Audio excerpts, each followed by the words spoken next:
శ్రీ గణేశాయ నమః. శ్రీ సరస్వతే నమః. శ్రీపాదవల్లభ నరసింహ సరస్వతి శ్రీ గురు దత్తాత్రేయాయ నమః. పోనీ నీ ఉద్యోగుల చేత యుద్ధాలు అవి చేయించి నీవు రాజ్యం ఏలుకోరాదా అంటున్నారు మీరు. అయ్యలారా, ఆ పనిలో న్యాయం మాట అలా ఉంచినా నేను చేతకాని చవటనై నా ఉద్యోగుల్ని పోయి యుద్ధం చేసి రమ్మంటే వారు డబ్బు కోసం అంగీకరించిన లోపలైనా నవ్వుకోరా, సమయం చూసి ఎదురు తిరగరా. మరొక ముఖ్య విషయం ఉంది. రాజుకున్న ముఖ్య కర్తవ్యాలలో అపరాధులను నిర్ణయించి పట్టుకొని దండించడం కదా. చేతులు లేని నేనీ పని చేయగలనా? దీనికి కూడా నేను ఇతరుల మీద ఆధారపడితే జరిగే లోటుపాట్లన్నిటికీ నాదే బాధ్యతై నావి కాని పాపాలకు కూడా నేనే భైరవుడినై ఇక కల్పాంతం వరకు నరకంలో ఉండాల్సిందే కదా. అయ్యలారా, ఇన్ని మాటలెందుకు? మనసులో ఉన్న మాట చెబుతున్నా వినండి. ఒకవేళ నాకు మంచి చేతులు ఉన్నా నేను రాజ్యాన్ని అంగీకరించి ఉండేవాణ్ణి కాదు. రాజ్య భారాన్ని వహించడం అంటే అది అంత తేలికైన పని కాదు.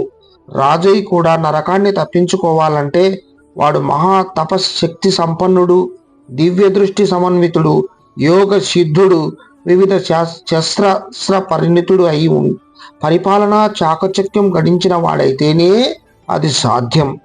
కనుక నేను తపస్సుకై యత్నించి తగిన తపశ్శక్తి సిద్ధించిందనుకున్నప్పుడే రాజ్యాన్ని అంగీకరిస్తాను. అంతేకాని ఇప్పుడు ఈ రాజ్యాన్ని అంగీకరించి ఆ పాపాన్ని నేను మొయ్యలేను. నన్ను బలవంత పెట్టకండి. ధర్మ శిఖరాల మీద జయపతాకంలాగా రెపరెపలాడుతున్న ఆ మాటలు విని మంత్రి పురోహితాదులందరూ ఆశ్చర్యపడ్డారు. మంత్రులలో ఒకడైన గర్గముని మహదానందపడ్డాడు. ఆయన కార్తవీర్యార్జునుడితో ఇలా అన్నాడు: కుమారా, నీ నిశ్చయం ఇదే అయితే నేనొక ఉపాయం చెప్తాను, విను నాయనా అని ఈ విధంగా చెప్పసాగాడు. జగద్రక్షణార్థమై త్రిమూర్తుల అంశలతో అవతరించిన దత్తాత్రేయ స్వామి సహ్యాద్రి సానువుల్లో నివసిస్తున్నాడు. ఆయన యోగానికి ఏకైక ఆచార్యుడు, సమదర్శి. ఆయన్ను సేవించు, నీ కోరికలను తీర్చగలవాడు ఆయనే. దత్తస్వామి పేరు వింటుండగానే అర్జునుడికి ఎందుకో ఒళ్ళంతా పులకరించిపోయింది. అతడు వినయపూర్వకంగా గర్గముని ప్రశ్నించాడు: అయ్యా, అంత నిశ్చయంగా ఎలా చెప్పగలుగుతున్నారు? ఆ గర్గముని నవ్వి జంబాసుర సంహార వృత్తాంతమంతా వివరంగా చెప్పి ఇలా అన్నారు: నాయనా, ఇంద్రుడంతా వాడికే అంత చేసిన ఆ మహాప్రభు నీకు చిన్న ఉపకారం చేయలేడా? అందువల్ల అంత నిశ్చయంగా చెప్పాను. అయితే ఒక చిక్కు మాత్రం ఉంది. స్వామి పరీక్షా నిష్ఠురుడు. ఆయన అవధూత. ధర్మాధర్మాలు రెండూ ఆయన దగ్గర తొత్తు కింద పడి తొత్తులు. మన భక్తి తీవ్రతను పరీక్షించడానికి ఆయన పన్నే పన్నాగాలు, వేసే వేషాలు ఇన్ని అని చెప్పలేం. ఆ విషయాల గురించి బృహస్పతి ఇంద్రుడితో ఏమి చెప్పాడో నీకు చెప్పాను కదా. కనుక జాగ్రత్త. నువ్వు ఆయన పరీక్షకు తట్టుకోగలిగితే నీ కోరిక ఆయనకు ఒక క్రీడాప్రాయం, అందులో సందేహమే లేదు. ఆ మాటలు విని పెద్దల ఆశీస్సులు పొంది కార్తవీర్యుడు సహ్యాద్రికి వెళ్ళి దత్తాత్రేయ ఆశ్రమంలో దత్తస్వామిని సందర్శించి శరణుజొచ్చి ఆయన్ను భక్తి ప్రపత్తులతో సేవించసాగాడు. పూర్వం దేవేంద్రుడు స్వామికి సేవ చేసిన విధానం విన్నాం. కానీ కార్తవీర్యుడి సేవా భక్తి ముందు దేవేంద్రుడి సేవా లాలిత్యం వెలవెలబోయిందనిపిస్తోంది. కార్తవీర్యార్జునుడు అనుక్షణం స్వామికి పాదసేవ చేస్తాడు. మద్యం కావాలంటే అందిస్తాడు, పళ్ళు తెచ్చి అర్పిస్తాడు, ఆయనకు చందనం పూసి పూలదండలు అలంకరిస్తాడు, స్వామికి అన్నం పెట్టి ఉచ్చిష్టాన్ని భక్తితో ఆరగిస్తాడు. తిడితే కొడితే భరిస్తాడు, కంటి మీద కునుకు రానియడు, దృష్టి మరలనియడు, ఎదురు ప్రశ్న వేయడు, సందేహాన్ని లోపలికి చొరనీయడు. ఇలా అనన్యంగా చేవిస్తుంటే స్వామికి ఒకనాడు అకారణంగా కోపం వచ్చి తిట్టగా ఉన్న ఆ చొట్ట చేతులు రెండు ఊడిపోయాయి. అది చూసి దత్తస్వామి చాలా నొచ్చుకున్నాడు. బిక్కముఖం వేసుకొని ఉన్న కార్తవీర్యుణ్ణి చూసి ఆయన జాలి వేసి మెల్లగా ఇలా అన్నాడు: అయ్యో రాజకుమారా, పుణ్యానికి పోతే పాపం ఎదురైంది నీకు. శుద్రోపాసకుణ్ణి సేవిస్తే ఇలాగే జరుగుతుంది నాయనా. ఏదో నా వల్ల బాహుశక్తి వస్తుందని వచ్చావు కదా. నాకేదో కాస్తో కూస్తో ఉపాసనా బలం ఉంది నిజమే, కానీ ఈ మద్యానికి, ఈ ఉంపుడు కత్యకు మరిగి మతిపోయిన నా వల్ల ఇప్పుడు నీకున్న గోడు కూడా ఉండిపోయింది కదా. ఏం చేస్తావు? ఒప్పించే శక్తి నాకు లేదు. ఎవరో ఏదో చెప్తే నమ్మి పెద్ద ఆశతో వచ్చి ఉంటావు. కాలం వ్యర్థమైపోయింది. సరే, అయిందేదో అయింది. ఇప్పటికైనా ఈ తాగుబోతి వాణ్ణి విడిచి ఎవరినైనా మంచి వాళ్ళను పట్టుకోనాయనా. స్వామి మాటలు విని కార్తవీర్యుడు కళ్ళల్లో నీరు కుక్కుకున్నాడు. అతడికి గర్గముని మాటలన్నీ గుర్తుకొచ్చాయి. అతడు దీనంగా స్వామితో ఇలా అన్నాడు: దేవా, నీవు మాయాధ్యక్షుడివైన పురాణ పురుషుడివి. నువ్వు సామాన్యుడివి కావు. నీతో ఉన్న ఈ తల్లి సాక్షాత్ రమాదేవి. స్వామి, మేము మూడులం, అల్పులం, వక్రబుద్ధులం. నీ మాయకు లోబడి నీ తత్వాన్ని తెలుసుకొనలేక బ్రహ్మేంద్రాదులే మోహంలో పడిపోతారే. ఇక మేమెంతయ్యా? ఇలాంటి మమ్మల్ని నువ్వే స్వయంగా వంచాలని చూస్తే నా తండ్రి, ఇక మాకు దిక్కెవరయ్యా? స్వామి, 2 చేతులే కాదు, ఈ 2 కాళ్ళు కూడా పోతే పోని, నేను నిన్ను వదలను, నీ పాదాలు వదలను, నీ సేవ వదలను. ఇది మాత్రం నిశ్చయం. అర్జునుడి నిశ్చయాన్ని తెలుసుకుని దత్తస్వామి సంతోషించి నిజరూపం చూపించి, అర్జున, కావలసిన వరాలు కోరుకో అని ప్రేమతో అన్నాడు. అప్పుడు అర్జునుడు మళ్ళీ నమస్కరించి ఇలా కోరుకున్నాడు: స్వామి, నాకు ప్రజాపాలనంలో, ధర్మార్థమంలో నిత్యము అభివృద్ధి పొందాలి. ఇతరుల మనోభావాలన్నీ నాకు తెలియాలి. యుద్ధాల్లో నన్ను ఎదిరించగలవాడు ఉండరాదు. 1000 చేతులు కలగాలి అని మాధ్య అష్టసిద్ధులు కావాలి. నీటిలో, నిప్పులో, నింగిలో, నేలలో అన్నిటిలోనూ నాకు నిరర్గళమైన గమనం ఉండాలి. నన్ను స్మరించుకుంటే చాలు, రాష్ట్రంలో ఎవరికైనా పోయిన వస్తువులు దొరకాలి. స్వామి, ఇన్ని శక్తులు లభిస్తే మనిషికి గర్వం తలకెక్కి దారి తప్పే ప్రమాదం కూడా ఉంది. కనుక నేను ఎప్పుడైనా దారి తప్పితే పెద్దలైన వారు దగ్గరుండి మంచి బోధించే వరం ఇవ్వు తండ్రి. నాకెల్లప్పుడూ మంచి అతిథులు లభించాలి. నా కోశాగారం తరిగిపోరాదు. స్వామి, ఎంత చేసినా మనిషికి మరణం తప్పనే తప్పదు. అయితే అత్యధిక ప్రసిద్ధుడైన మహావీరుడి చేతులలో మరణించే యోగాన్ని నాకు ప్రసాదించు. గురుప్రభు, అన్నిటికీ మించి నీ మీద భక్తి నిశ్చలంగా ఉండేలా వరమీ తండ్రి.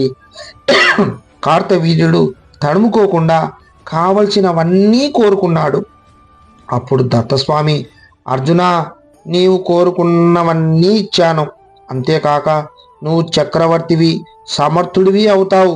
నీకొక దివ్య రథాన్ని ఇస్తున్నాను, తీసుకో, శుభమస్తు అని మహదానందంగా ఆశీర్వదించి ఇంకా ఇలా అన్నాడు: కార్తవీర్య, నీ భక్తి చూచిన నాకు ఆనందం పట్టరాకుండా ఉన్నది. అందువల్ల మరో వరం కూడా ఇస్తున్నాను.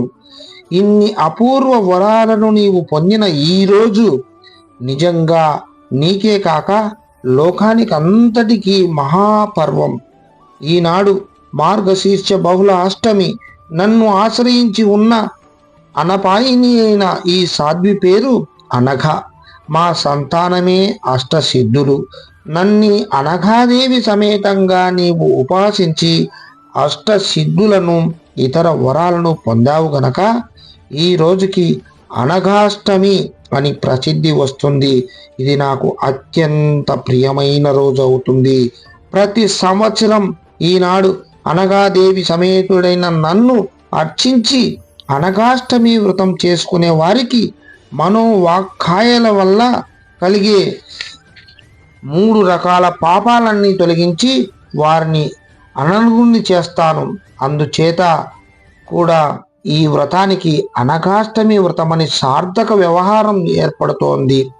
ఈ రోజున అనఘాదేవితోనూ అష్టపుత్రులతోనూ కలిసిన నా ప్రతిమలను దర్భలతో చేసి మంటపంలో పెట్టి లేదా కలశాలలో ఆవాహన చేసి భక్తి ప్రపత్తులతో షోడశోపచార పూజ చేసి గంధ పుష్ప ధూప దీప మాల్యాదులను అర్పించి నాకిష్టమైన సపర్యలన్నీ నీలాగా చేసి వివిధ వాద్య సంగీతాలతో, నాట్యాలతో, ఉత్సవాలతో నన్ను సేవించే వారికి ఇహపరాలు రెండింటా ఏ లోటు రాకుండా నేను చూసుకుంటాను.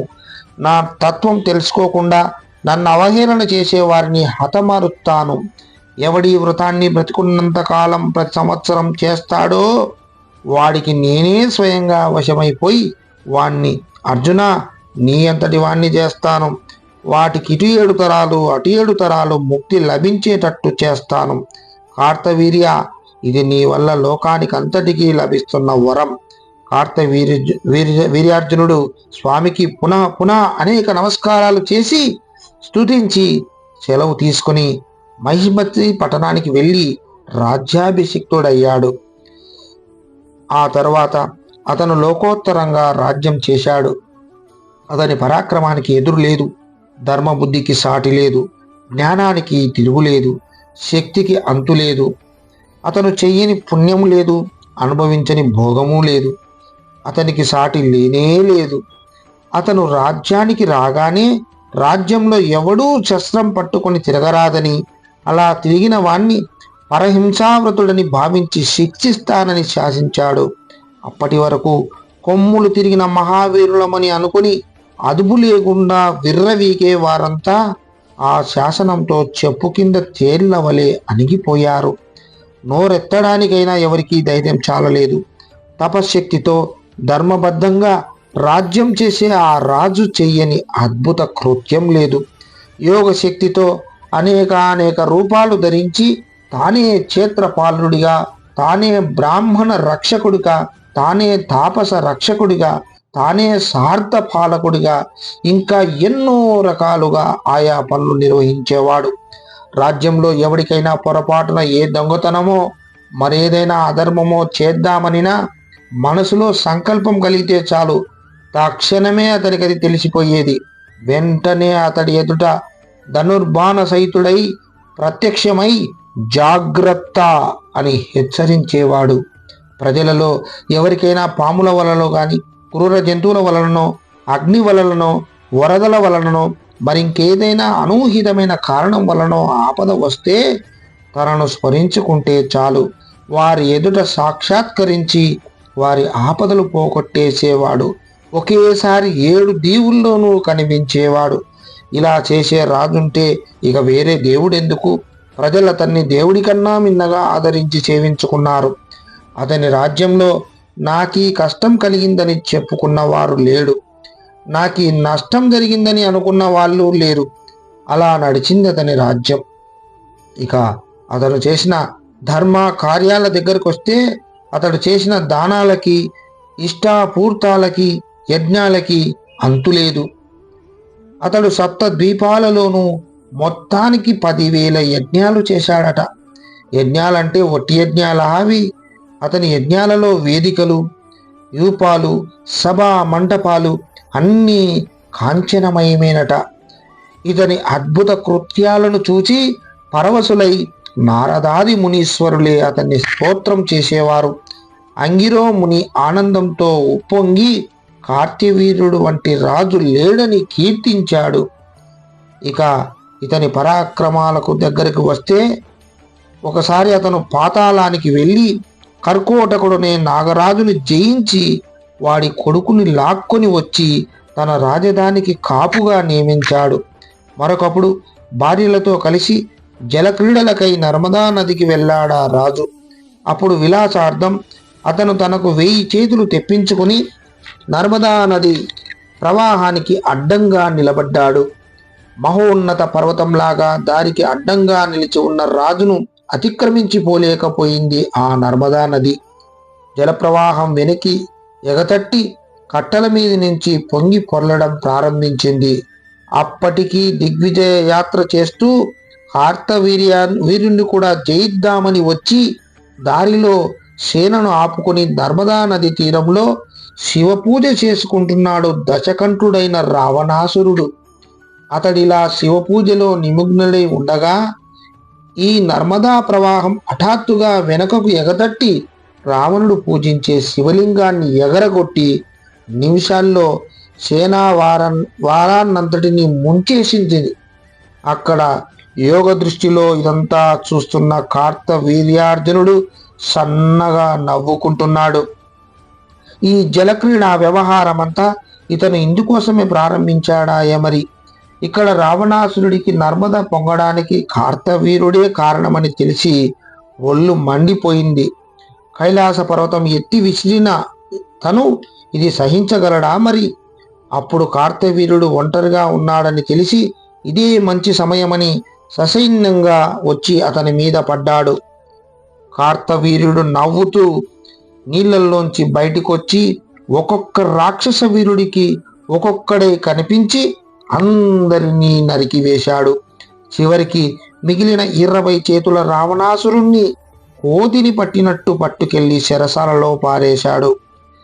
ఆ తరువాత కొంతకాలానికి ఈ విషయం తెలిసి రావణుడి తాతగారైన పులస్త్య మహాముని వచ్చి తన మనవన్ని వదిలిపెట్టవలసినదని కోరగానే వెంటనే వదిలివేశాడు కార్తవీర్యుడు.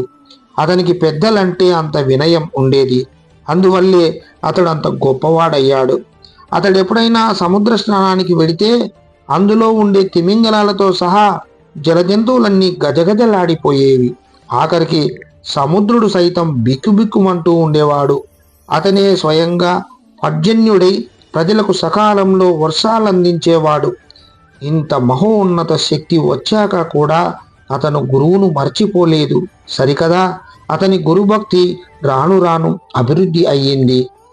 ప్రతి సంవత్సరం అనఘాష్టమి వ్రతాన్ని తన రాజ్యంలో అందరి చేత మహావైభవంగా జరిపించేవాడు. తరచూ దత్తాశ్రమానికి వెళ్ళి స్వామి పాదాలకు పూజ చేసి అక్కడుండే పరివార భూతులైన ముని జనులకు నమస్కరించి వచ్చేవాడు. తరచూ పండితులతో యోగ శాస్త్ర ధర్మశాస్త్ర గోష్ఠులు చేస్తూ ఉండేవాడు. ఒకప్పుడు లలిత కళా సభలో నిర్వహించేవాడు. మరొకప్పుడు అంతఃపురంలో భోగపరుడై ఉండేవాడు. వీలు చిక్కినప్పుడల్లా దత్తస్వామి యొక్క తత్వాన్ని మహత్వాన్ని ఆయన చెప్పే ధర్మ సూత్రాన్ని ప్రజలందరికీ వివరించేవాడు. ఇలా అనేక వేల ఏళ్ళు గడిచింది. కార్తవీర్యుడి వైభవం మహేంద్రుని మించి సాగిపోతుంది. అతనికి ఏ లోటు కూడా లేడు. దిగంబర దిగంబర శ్రీపాదవల్లభ దిగంబర దిగంబర దిగంబర శ్రీపాదవల్లభ దిగంబర దిగంబర దిగంబర శ్రీపాదవల్లభ దిగంబర దిగంబర దిగంబర శ్రీపాదవల్లభ దిగంబర.